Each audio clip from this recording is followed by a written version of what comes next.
2015 Honda Accord LX.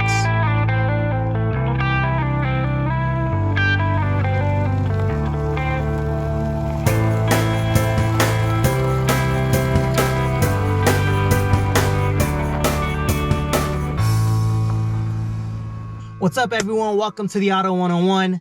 And today is an interesting video because I'm reviewing my own personal car. And it's something that for some reason I haven't really gotten around to doing on this channel in the last year and a bit. The last car that I reviewed that was my own was a 2006 Honda Civic. You can find that video on my channel right here. And that was being reviewed when we were kind of getting rid of the car. So this was the car that actually many years ago replaced that Honda Civic. It's a 2015 Honda Accord LX. And I thought, now that I want to film a review of this car, let me approach it in a bit of a different way, a different angle. Having owned this car, I have a bit of a different perspective on it. You see, I got this car about 5 years ago, the tail end of 2016. We're now the tail end of 2021. So I've owned this car now for 5 years. And a lot of stuff can happen in 5 years, man. Like, that's a long ownership period for a car. So I wanted to go through things that I've liked about my ownership in the last 5 years, things that I disliked, and through that kind of give a verdict at the end as to whether this is a good long-term ownership experience. So stay tuned, find out, and yeah, let's get into it. Let's see what's good. All right, so the first thing that I've really enjoyed about this car, that I've loved about this car, is the styling. I think both from an exterior perspective and an interior perspective, for a car that's 5 years old and a car that technically came out in 2013, the styling has aged very gracefully and it still looks modern both inside and out. And I think the reason why that's the case is because Honda has gone for a bit of a conservative design approach. The 8th generation Accord, which preceded this one, was a bit frumpy looking, was the consensus. And that's because it was larger than typical Accords. For the 9th generation Accord, Honda tightened up the external dimensions while keeping the interior room very spacious. And because they tightened up that exterior, they had a new design approach, which was kind of an evolution of that 8th generation model. But that evolution made it a lot cleaner, a lot more concise, and I really enjoy it. I will say it does not light the world on fire in terms of its styling. It's not like an avant-garde styling approach that Honda has taken. It was a very conservative one, but it's worked well, and it's worked well in the car's favor. My favorite aspect is probably the rear. I think it's just a little bit more personality than the front. It has a little bit more pizzazz, and it looks a little bit more premium. I think the best part about the interior that's made it held up so well is the size of the infotainment screen and the way that it's been integrated with the dashboard. That's actually a common theme that's happening these days, like a dashboard that integrates seamlessly with the infotainment screen. And that's something that Honda did way back in 2013. And they did it with a large size screen. It's 8 inches and it was standard. So because such a large screen was standard, and that's still a size that's common in the industry right now, I think that's why it's really held up well over the years. Second thing I've really enjoyed, and I think it's a point that a lot of Honda owners care about and a lot of people who research Hondas tend to place value on, and that is the reliability.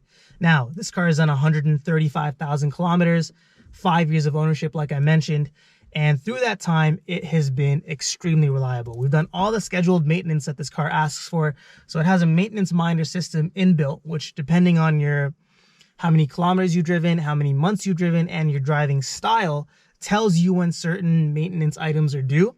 And we've done that whenever we need to do that, so that's been done. And we've also done normal wear and tear kind of stuff, like replacing the brake pads, the tires, all the kind of stuff you get from using the car on a day-to-day basis.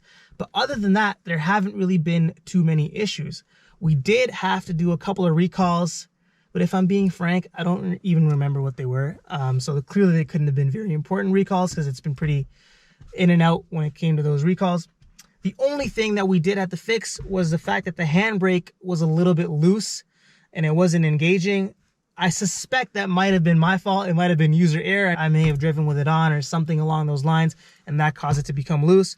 We went in, got that fixed. I think it was a couple $100. Other than that, there haven't really been any issues outside of wear and tear and the normal maintenance that happens. So definitely been very reliable. Third thing that I've loved about this car, is the practicality and the comfort.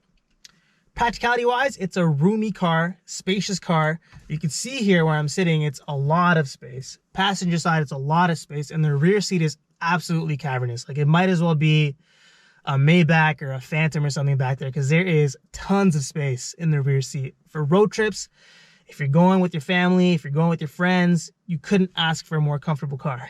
I'm lying, you obviously could, but it's very comfortable for that intent, and that's been one of the strong suits of this car over the last 5 years. Practicality, I'd also say, is a similar situation. There's been a lot of scenarios where I've hauled more stuff than this car should actually be able to haul. I moved into a condo a couple years ago, and everything fit in this car in terms of furniture and my luggage, and everything was stuffed in this car. Also, we put bikes in there. We put 2 full-size bikes, which shouldn't really go in a sedan if you don't have a roof rack, because it did damage the seats a little bit, but it fit in. Seat falls flat. The trunk space is huge. There's a lot of stuff that you could fit in the trunk.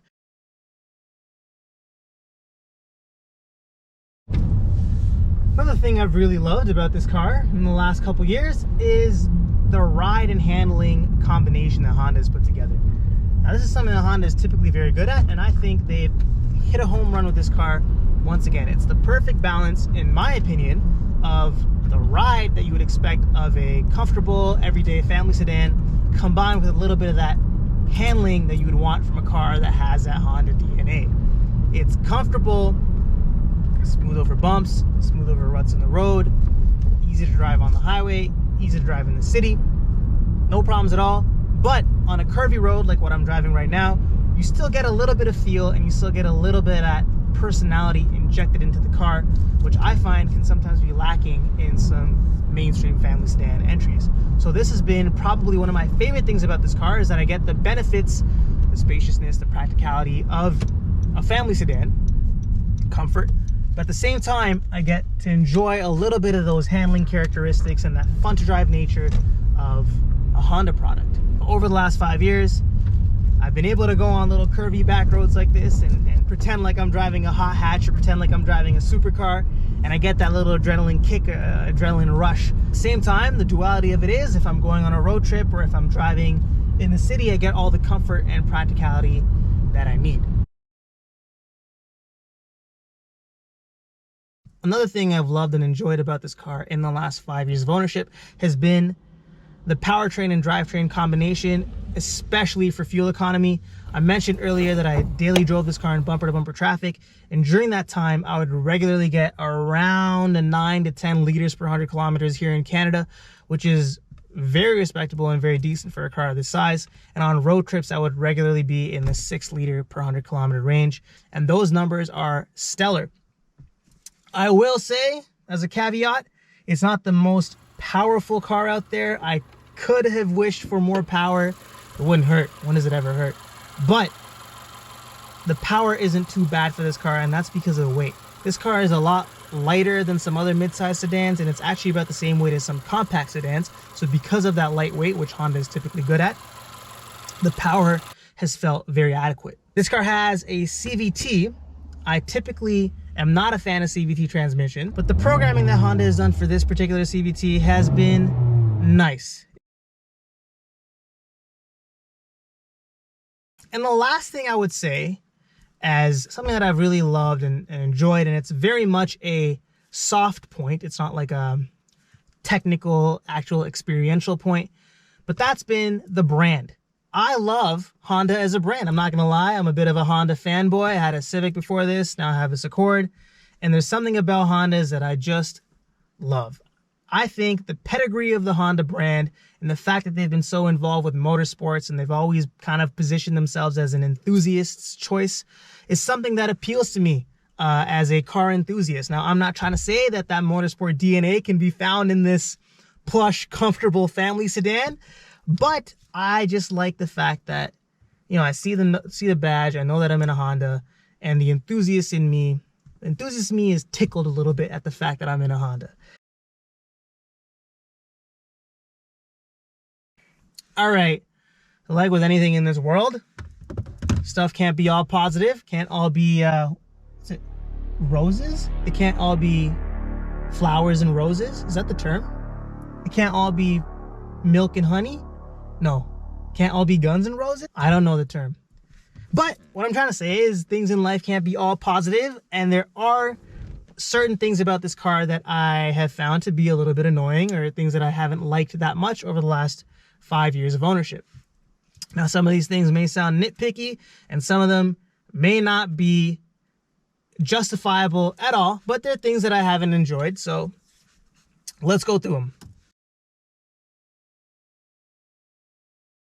The first thing, which is definitely not the fault of this car, but it's the fact that it didn't have Apple CarPlay, and that's just a bit of an annoyance for me personally, because the 2016 Accord did come with CarPlay standard, and that was the refreshed Accord that came out right after this. Honestly, I'm not even sure if CarPlay was out in 2015, but just the fact that this car doesn't have it, and there are cars around that era that do have it, is a little bit annoying. I think CarPlay really changes the daily driving experience. It's so convenient. If you drive a lot, CarPlay changes everything in my perspective. But I don't have it, so I have to use this little magnet and stick my phone up on the magnet for maps. Not ideal. Second thing, again, this technology was in its early stages at that time for this category of car, but there's no active safety in this car. It has cruise control, stability control, traction control, ABS, and that's about it. I would have loved to have had active cruise control, because I think for road trips that really eases a lot of pain and makes driving on those road trips a lot easier, but it doesn't have that. That would have been a great thing to have, alas. Also, the cruise control in this car doesn't actually tell you what speed your cruise is set at, which I think is super annoying. The next thing I haven't enjoyed so much is, honestly, the seating position. For some reason, I've never been able to find a seating position in this car that is as comfortable as a seating position in that 2006 Civic I had. I suspect it's because this seat doesn't go as low as I would want it to. I would have loved to have it to be a little bit lower, angled up a little bit like that. And because of that, I haven't been able to find a super comfortable position. That's not to say it's uncomfortable to drive. I mentioned that one of the things I like about it was how spacious and comfortable it is in the front, but the seating position was not ideal. And again, that's my subjective opinion. Everybody's body is shaped differently, so there may be some people who love the seating position. And then another thing that's really been annoying for me and a little bit surprising are just certain small little build quality issues that I didn't really expect from a Honda. Some of the material choices, there's just some stuff that isn't what I expected to be. The steering wheel, it's not leather wrapped, that's okay, but the material on it is just not comfortable. Like, it gets really sticky. Maybe you could hear it. And it's a little bit rough, a little bit coarse. Also, there's certain panels that don't fit in very well on the interior. There's one particular cluster of panels right here by the glove box, and it is just a mess in terms of cut lines and how everything fits together. And it throws off the whole look of the interior for me. And that's definitely something I didn't expect from Honda. And another thing that I think hasn't been the strongest point about this car is the paint quality. I mentioned earlier that I used to daily drive this car in bumper to bumper traffic every day. And I also used to take it to parts of Ontario that had a lot of stone chips and rock chips coming up. But throughout that, the front of the car has just gotten demolished in terms of chips that have gnawed away at the paint. That in part is user error, my fault, because I was driving in those conditions. But also, if the paint was just a little bit thicker, I think it would hold up better against some of those chips and some of those rocks flying back at the car. So yeah, so that's been my overall kind of perspective and my overall experience with this car over the last 5 years. Obviously, there's been a lot of things that I've experienced. I've tried to kind of summarize them and condense them into a video that would be useful. So if you are curious about anything else about this car, please just let me know in the comments below, and I'll try my best to answer and let you know what I've experienced about that particular issue. In conclusion, though, I think that, if you're looking for a practical, reliable, spacious, comfortable family car that also is a little bit fun to drive and has a little bit of that Honda DNA, then you cannot go wrong with this Accord. It's a good combination of everything that you would need from a family car. Obviously, there's some things that could be improved, but holistically as a package, I think it's a great package to buy. And I think the pricing of this car is very favorable.